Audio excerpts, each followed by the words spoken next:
Hello friends, कैसे आप सब लोग and thanks for watching my channel.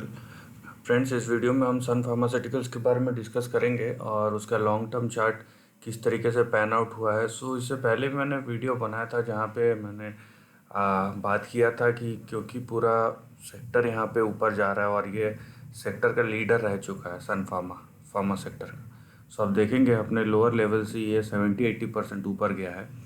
But क्योंकि अगर हम वैल्यूएशन वाइज देखते हैं यहाँ पे सन फार्मा को, तो वो शायद when compare to other companies उसका वैल्यूएशन देखिए 28-29 28-29 टाइम्स का है। ठीक है, लेकिन एक चीज़ याद रखिए कि ये मार्केट कैप को देखते हुए इतना जो पी है वो 25-20 से 30 का पी जस्टिफाइड होता है। ठीक है, ये 30 से 40 तक भी एक्सपैंड हो सकता है क्योंकि ये मार्केट में कैप में बहुत बड़ी कंपनी है, 1 लाख करोड़ से भी ज़्यादा के मार्केट कैप की कंपनी है।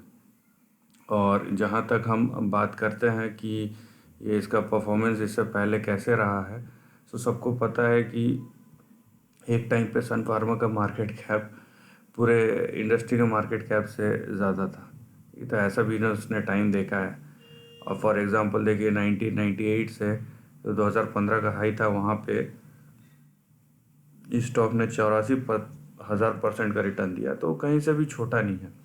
लेकिन यहाँ पे अगर आपने दूसरा कोई बहुत सारे मैंने फार्मा स्टॉक्स के ऊपर बनाया है, आप अगर दूसरा कुछ देखेंगे यहाँ पे तो वहाँ पे मैं अलग टाइप से बताया। लेकिन फॉर दिस कंपनी, क्योंकि इसका वैल्यूएशन और मार्केट कैप को देखते हुए मैं यहाँ पे थोड़ा सा कंजर्वेटिव व्यू रखूँगा, क्योंकि देखिए ये नो डाउट एक ब्लू चिप कंपनी है। ठीक है, और मैं ये भी नहीं बोल रहा हूँ कि ऊपर नहीं जाएगा, लेकिन मैं इसमें लिमिटेशन रखूँगा। क्यों? इसके नेचर ऑफ मूवमेंट को देखते हुए। ठीक है, अगर उससे ऊपर गया तो हम देखेंगे, ऊपर गया तो अच्छी बात है, लेकिन अगर नहीं गया, क्योंकि हम ब्लू चिप से स्मॉल और मिड कैप जैसा मूवमेंट का एक्सपेक्टेशन नहीं कर रख सकते। ठीक है, ब्लू चिप आपको क्या है कि स्टेबिलिटी देता है, लेकिन रिटर्न उतना नहीं दे पाता है। राइट, तो यहाँ पे देखिए आप कि अपने लो हाई से जो लो बनाया उसने, उसमें 73% का यहाँ पे करेक्शन था, उसके बाद वो ऊपर जा रहा है। तो वैसे भी जब तक ये स्टॉक जो है यहाँ पे 1215 का लेवल क्रॉस नहीं करता, तब तक नया ट्रेंड शुरू नहीं होगा। सो मेरा खाली बोलने का यहाँ पे यही तात्पर्य है कि आप जो अपना लिमिटेशन है यहाँ पे, पर्टिकुलरली इस स्टॉक के लिए मैं बोल रहा हूँ, ठीक है, इस स्टॉक के लिए आपका जो लिमिटेशन है वो 1215 तक ही रखिए। एक बार जब उसके ऊपर प्राइस सस्टेन होगा ना, तो उसके बाद हम जाएंगे, क्योंकि इस वेल वैल्यूड है।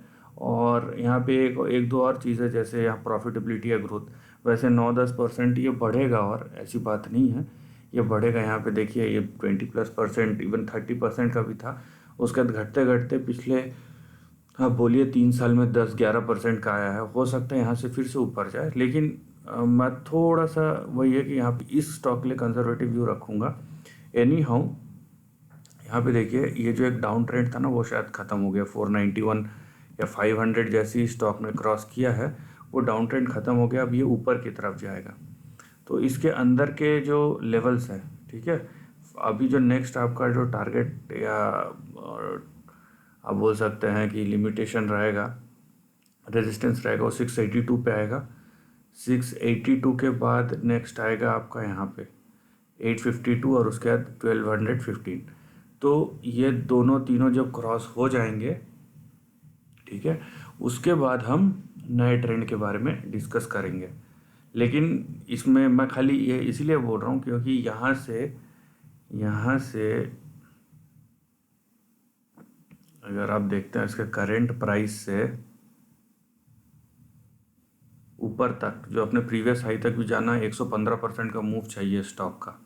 ठीक है, तो इतना बड़ा मूव जब है, तो पी, जाहिर सी बात है, स्टॉक अगर डबल होगा तो आप सोचिए 29 का पी कहाँ तक जा सकता है। ठीक है, तो वही बात है कि आप प्राइस को बढ़ा दीजिए, अर्निंग्स को उतने ही रहने दीजिए, क्योंकि प्राइस जो है 3 महीने में, या अभी स्टॉक मार्केट का कोई भरोसा नहीं, 100% भी चले जाए कोई बड़ी बात नहीं है। तो पी आपका ऐसे ही एक्सपैंड हो जाएगा। तो कहीं ना कहीं ये जो है स्टॉक जो है 1215 में रेजिस्टेंस फिर से फेस करेगा। और अगर उस टाइम तक अच्छी खबरें नहीं आई जैसे दूसरे कंपनीज की आ रही है, उतना प्रोपेलिंग खबर नहीं आया और स्टॉक जो है 1215 इस लेवल के ऊपर गया और सस्टेन नहीं किया, तब वहाँ पे जो है प्रेशर आना शुरू होगा। तो इसीलिए मैं थोड़ा सा कंजर्वेटिव व्यू रख रहा हूँ। ओवरऑल अगर आप स्टॉक ट्रेंड को देख रहे हैं और लंबे टाइम के लिए देख रहे हैं तो नो डाउट ये एक मार्केट लीडर है और इसमें कोई बात नहीं, ये कंसिस्टेंट जो है कैश जनरेट करने वाली बिजनेसेस है। ठीक है, तो यहाँ पे आप ये समझिए कि ये कंपनीज जो है ये कभी भी नुकसान में नहीं गई है। ठीक है, यहाँ पे अगर आप देखेंगे आपको डिविडेंड पे करती है, प्रॉफिट एंड लॉस है, ईयरली प्रॉफिट एंड लॉस है। आप इसका ईपीएस देखिए, कम हुआ है लेकिन नेगेटिव में कभी नहीं किया। ये कंसिस्टेंटली ये यहाँ पे प्रॉफिट डिक्लेयर करती है। तो आप उस हिसाब से निश्चिंत रहिए। लेकिन बात यह है कि हम यहाँ पे स्टॉक प्राइस और उसके वैल्यूएशन की बात कर रहे हैं, सो उस हिसाब से हम चलेंगे।